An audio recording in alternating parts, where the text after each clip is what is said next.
Hello my friends, welcome. When a person becomes enlightened, they never return to the same ignorance they once had. Their life begins anew, as if they've been reborn, living a second life with fresh eyes and a peaceful heart. What truly creates distance between people is not status, wealth, or age, but the level of awakening in their mind. So today, let's explore 7 stories of enlightenment. If you can understand these stories deeply, it means you've already awakened. And if you don't understand them yet, that's okay too. It simply means your blessings haven't arrived yet. Story 1. The Power of the Present Moment. In a quiet temple deep in the mountains, there lived an old monk and his young disciple. The old monk had already attained enlightenment, while the young novice was still searching for understanding. One day, the boy asked, "Master, what's the difference between life before and after enlightenment?" The old monk smiled and said, "Before enlightenment, I would go up the mountain to chop wood and cook rice." "And after enlightenment?" asked the boy. The master replied, "After enlightenment, I go up the mountain to chop wood and cook rice." The boy was puzzled. "So, nothing changes?" The old monk gently explained, "Before enlightenment, when I went up the mountain, I did it to chop wood. When I chopped wood, it was to make fire. When I made fire, it was to cook rice. Everything was a means to an end. After enlightenment, going up the mountain is just, and going up the mountain. Chopping wood is just chopping wood. Cooking rice is simply cooking rice." The young monk was still confused. "But master, isn't that the same thing?" The master shook his head and said, "No. When you climb the mountain only to get wood, every step feels heavy and tiring. When you work only to earn money, every task feels burdensome. But when you just climb not for wood, not for gain, then the mountain reveals its beauty. You see the flowers, the wind, the Sunday. You are alive in that moment. That is the difference." He continued, "Life is just like that. If you study only to get a good job, work only to earn money only to buy a car or a house, and buy those things only to show success, then you'll spend your whole life trapped in endless suffering. But those who find joy in the act itself, in the work, in the journey, in the doing, they are already free." And so, the old monk's lesson was simple. When you stop chasing why and what for, you return to the present moment. And in that moment, everything is complete. This is the power of awakening. To live without needing to reach anywhere. To walk the mountain path, not for wood, not for rice, but for the mountain itself. Story 2. The Tree That Was Too Useful. One day, Zhuangzi went walking with his students through the countryside. They passed by a carpenter's workshop, where many large wooden beams were being carved into pillars, chairs, and boats. Zhuangzi asked his students, "Tell me, those trees that were cut down and turned into tools, were they talented trees or useless trees?" The students replied, "Of course they were talented, master. Their wood was straight and strong, so they became beams, chairs, and boats." Zhuangzi smiled and said nothing. Then he pointed to a giant tree by the roadside, old, wide, and full of twisted branches. "Look at that tree," he said. "No one dares to cut it down." A student ran over to ask a woodcutter nearby, "Why don't you chop this big one? It looks so large and ancient." The woodcutter laughed. "You don't know this tree. It's called the Hui Shun tree. Its wood smells terrible. Its trunk is crooked and full of knots. The grain is uneven, it's completely useless."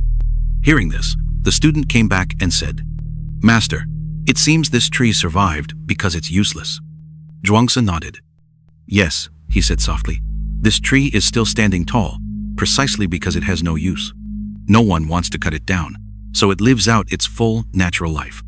If you truly wish to be free, sometimes you must learn from this tree, to stop trying to be useful in the eyes of the world." Zhuangzi paused, then told another story. There was once a goose that lived in the palace. One day, the king ordered 2 geese to be brought, one that could honk loudly and one that stayed silent. The cook was told to keep one and slaughter the other. The cook thought for a moment. Then he killed the silent one. Zhuangzi smiled and said, "You see, the one that made noise was spared. So tell me, is it better to be useful or useless?" His students looked at each other in confusion. The master simply laughed. Zhuangzi's stories were never meant to give us a clear answer. They were meant to awaken us. In life, sometimes being useful makes people depend on you and then discard you when you're no longer needed.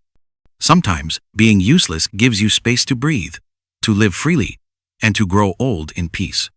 The true wisdom lies not in being useful or useless, but in knowing when to act and when to rest, when to step into the world and when to step away. And so Zhuangzi taught, the truly free person is like the wind, neither clinging to usefulness nor fearing uselessness. Just being that is enough. Story 3. The Farmer Who Pulled the Grass. Long ago, there was a farmer in the state of Song. One year, he sowed rice seeds and waited eagerly for them to grow. Day after day, he went to the field, but the plants seemed to grow so slowly. He grew impatient. These sprouts are too short, he thought. If they stay like this, I'll have no harvest at all. So one afternoon, he came up with a brilliant idea. He began pulling each young stalk upward just a little to help it grow taller. By the end of the day, he was exhausted but satisfied. He looked over his field and said proudly, "Now my crops will grow much faster." He returned home, smiling, and told his son, "Today I helped all the rice plants grow."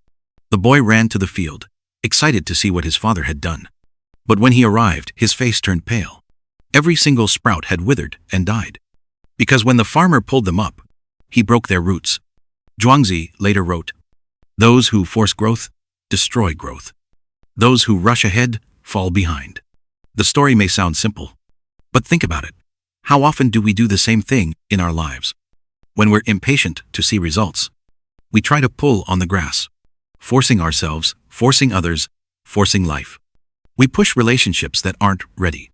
We demand success before we've learned the skills. We expect healing before we've faced the pain. And just like the farmer, we end up damaging what could have grown naturally. So what should we do instead? Plant the seed. Water it daily. Trust the soil. Nature doesn't hurry. Yet everything blooms when the time is right. Patience is not inaction. It's quiet confidence that life unfolds in its own rhythm. When you feel anxious that things aren't moving fast enough, remember this. The grass is already growing, you just can't see it yet. That's the secret of true peace. Story 4. The Sword That Couldn't Kill. King Wen was known for his love of swordsmanship.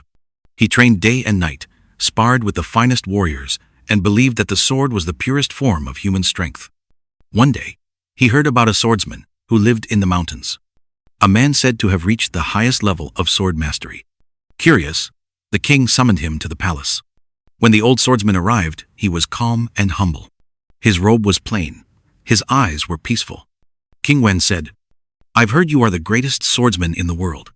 Let's see how strong your sword really is." The old man bowed and replied, "Your Majesty, my sword can no longer kill." The king frowned. "No longer kill? Then what's the point of a sword?" The swordsman smiled and said, "When I was young, my sword was wild. I fought to win, to conquer. I sought fame and victory. That was the lowest level. Later, I realized the sword was not just a weapon. It was an extension of the mind. I began to train my heart more than my hands. That was the second level. Now, I no longer see enemies anywhere. I no longer draw my sword because there is no one to fight. That is the highest level." King Wen sat in silence. The old man continued, "When you see conflict, it's because your heart is divided. When the heart is still, the world becomes still. And when there is no enemy inside, no enemy can exist outside." The king put down his sword and whispered, "So the greatest warrior is the one who doesn't fight." The old man nodded. "Yes, Your Majesty. The true sword is not in the hand, it's in the mind. A calm heart cuts through everything without spilling a single drop of blood." This story teaches us something profound. Strength doesn't come from force, it comes from clarity. Victory doesn't come from domination, it comes from understanding. When you stop fighting the world stops fighting you. That's when your sword becomes truly invincible. Story 5. The Man Who Lost His Axe. Once upon a time, a man discovered that his axe was missing. He searched everywhere, under the bed, behind the door, around the shed, but it was nowhere to be found. Then he remembered his neighbor's son, a young boy who often played nearby. The man frowned and thought, could it be him? The next morning, when he saw the boy walking by, he began to notice things. The way he walks, the man thought, is exactly how a thief walks. The way he talks, yes, that's how a thief talks. Look at his eyes, shifty, guilty eyes. Every move the boy made seemed suspicious. The man became certain the boy had stolen his axe. For several days the man's anger grew. Every time he saw the boy, his mind whispered, "Thief." Then one day, while digging behind his own house, the man found the missing axe buried beneath a pile of wood. He froze. Later, when he saw the neighbor's son again, he looked at him closely. And this time, the boy's walk seemed normal. His voice was innocent. His eyes were bright and kind. Everything had changed. Except nothing had changed. Only the man's mind had. This story, written by the ancient philosopher Liezi, reminds us that our world is colored by our thoughts. When you see through anger, everyone looks like an enemy. When you see through jealousy, everyone looks like a rival. When you see through fear, everyone looks like a threat. But when you calm the mind, the same world suddenly looks peaceful.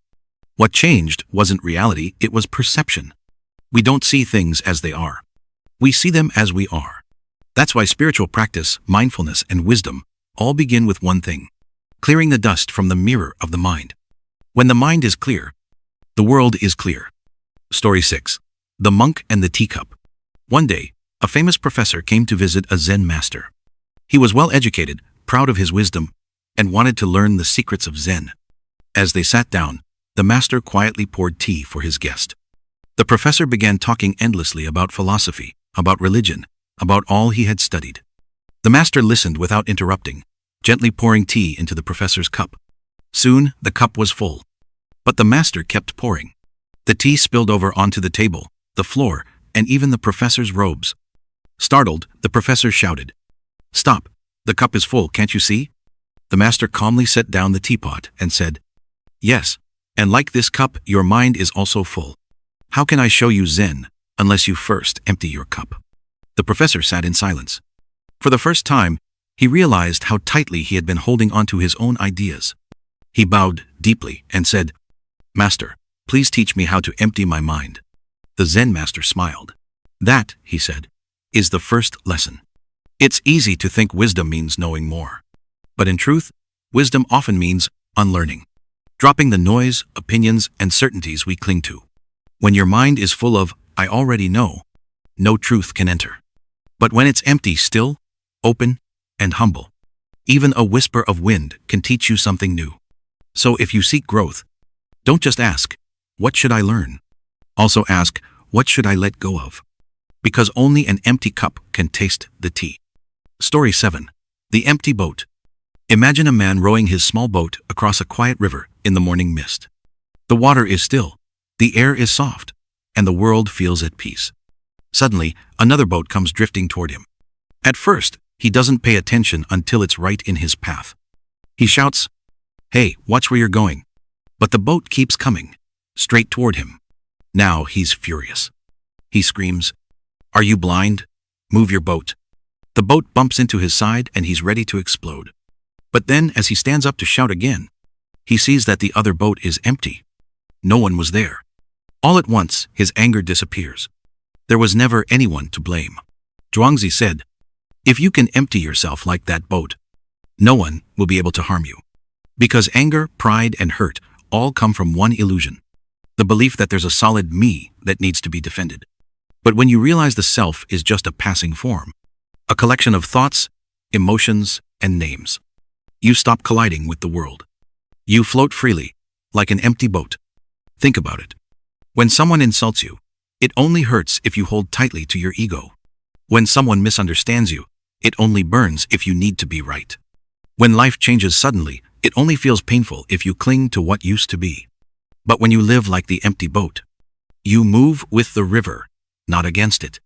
You no longer take things personally. You stop being controlled by what others say or do.